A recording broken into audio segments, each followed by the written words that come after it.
Hey, it's me again. Lots of time on my hands, so I thought I'd make some more videos. I want to talk about a controversial topic, only because recently I've done a lot of thinking on this topic, and I think it's really important to talk about maybe the mistakes that I've made in the past, or not maybe mistakes, but like, not readjust my thinking, but maybe show an evolution of how my thinking has changed on this topic, maybe. Yeah? So about 2 years ago, I made a video called Cis Privilege. And basically, cis privilege to me, that's still what it is to me, but is that individuals who are cis, and if you don't know what the word cis means, it literally just means that you're not trans. It has no derogatory connotation to it at all. Cis in the medical establishment literally means on one side, and trans means to change. So I mean, it's not offensive, so I just wanted to let you know that. So cis individuals, to me, have privilege only because they are cis, and they don't have to worry about the daily troubles that trans people have to worry about. You don't have to worry about going to the bathroom, and like getting beat up because you look feminine, but you're going into a guy's bathroom. And there's a whole bunch of other things that you, as a cis person, don't have to deal with that me, as a trans person who is oppressed, has to deal with. And I think at that time of my life I was extremely angry because some events kept happening to me, and it was at the time where I stopped passing after, being on hormones and not. And I also had some very, very bad experiences at the border coming in, where the border control people actually asked me when I was going to have surgery, and I had really bad experiences at the doctor, so I think that I was really angry, and that's why I made that cis privilege video. And I feel like somebody shared that video recently because I keep getting all these like weird messages on it, and unfortunately you guys can't read those messages only because they're all pending, and I only like to do that so I could like read the messages instead of like putting them on the video, only because they're like really rude, most of them. But that's why I wanted to make this video, and I'm titling this video Cis Curiosity. Only because I really wanted to revisit this topic. So I do still think that cis people have privilege into this society, but I don't think that cis people understand that they have this privilege, and that's why they ask us these really disgusting and inappropriate questions. I do believe that some cis people see us as lesser than them, so that's why they think that they can ask these questions and we're obligated to answer them. But I don't think that most people do it out of sheer spite. Is that how I'm supposed to use that sentence? I think people are actually genuinely curious about what trans people are because, you know, nobody from their experiences have ever met a trans person who might have been open enough to talk to them about them being trans. Or somebody might have outed them to them, so now they feel like they can ask you any questions.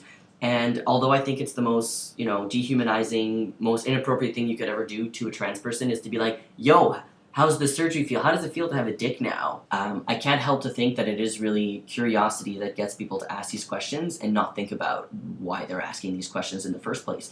And I'm going to give you a couple of examples. I honestly think that it's curiosity and not out of sheer, assholeness, because I am on YouTube. I make these videos. I'm very out in my life. Maybe 90% of my life I am out. Well, the 10% is just people who don't need to know that I'm trans.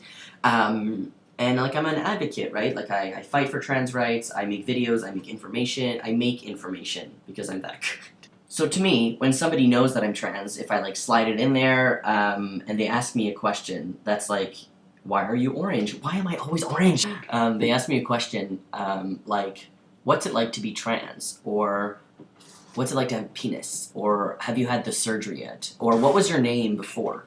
I usually go off and disclaimer it right away and say, I will answer these questions for you only because I'm very open with who I am and I'm comfortable with these questions. But you can literally never ask any other trans person ever these questions unless they've told you that it's okay to ask them questions. Only because it makes them extremely uncomfortable and it's inappropriate to ask somebody these questions. It's not okay to just ask people these questions. It's our transition, and most of us don't like to answer these questions, especially when you're asking about bottom surgery. And over the last 2 years of doing this, I've come to realize that people generally don't know or didn't know that it was inappropriate to ask these questions because they do a face like this, like, oh my god, I'm so sorry, you don't have to answer these questions, I really didn't mean to. So from finding myself in many of these social situations, I've come to understand that it is really it's like a psychological process where they don't understand that it is bad to ask these questions. And when I say this, they genuinely feel like shit because I don't mean to make them feel like shit, but I mean to say, like, don't ask these questions.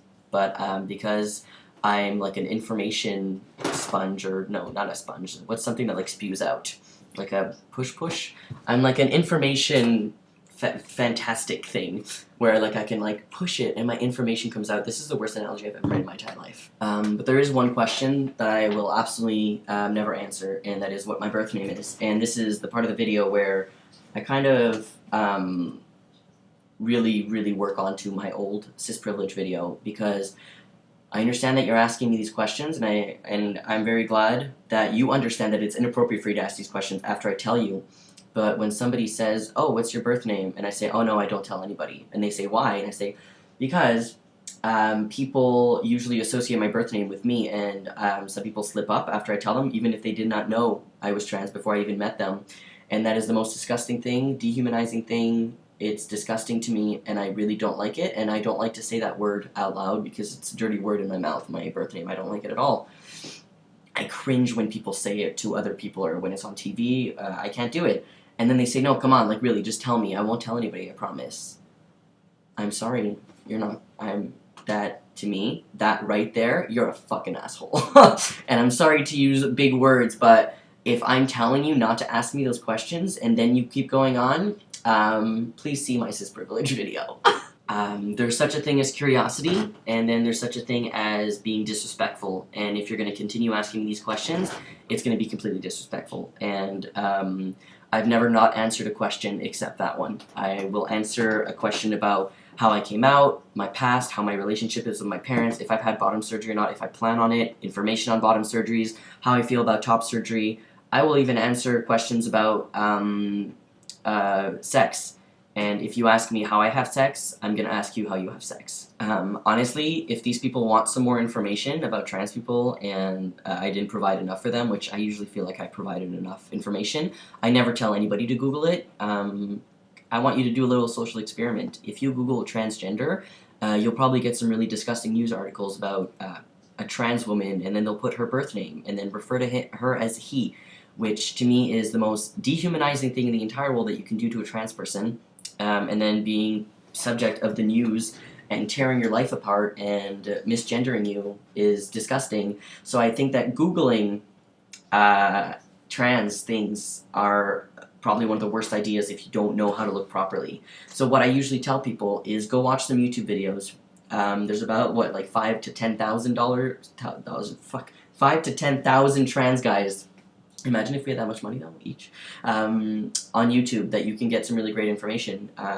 There's not one trans person that is alike to another trans person. I like to tell them that as well. And I think that once you tell people to look up information on these real websites, maybe I'll link them to my sex blog or my trans blog, and so they can get some more information there as well. But I think that it's really inappropriate for cis people to ask us these questions. And I really don't mind taking the bullet for the trans people that they meet in the future. I don't even see it as me taking the bullet, because for me, if they're asking these really inappropriate questions, I'm literally all down for telling them, literally, never ask anybody else these questions. I'm gonna answer them for you. I'm taking the bullet for all of you. And it's not like something that I want to be praised on at all, because it's what I do, and it's who I am, and I feel like it's who I'll always be, because I don't mind making my life, to me it's comfortable for me to answer these questions, and I don't mind doing that to make sure that other people feel comfortable and don't get scrutinized on every single thing that they've ever done.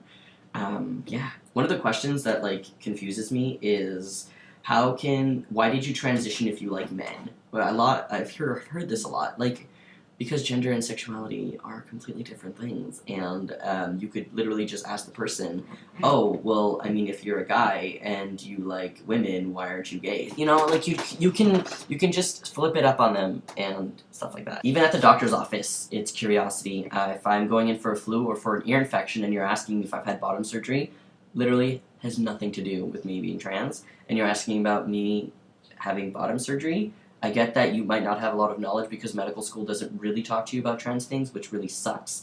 But you have access to academic journals, and you have access to the internet. and I feel like you're in a position of power, so I have to answer these questions for you, but it's not fun.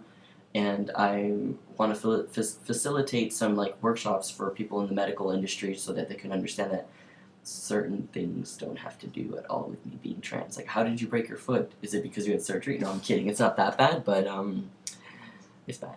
Anyways, so hopefully this video is like a sequel to my trans privilege video and really shines some light on how this is. I still think it's really inappropriate that cis people ask these questions. I don't think that they feel like they have the right to answer these questions because they're cis.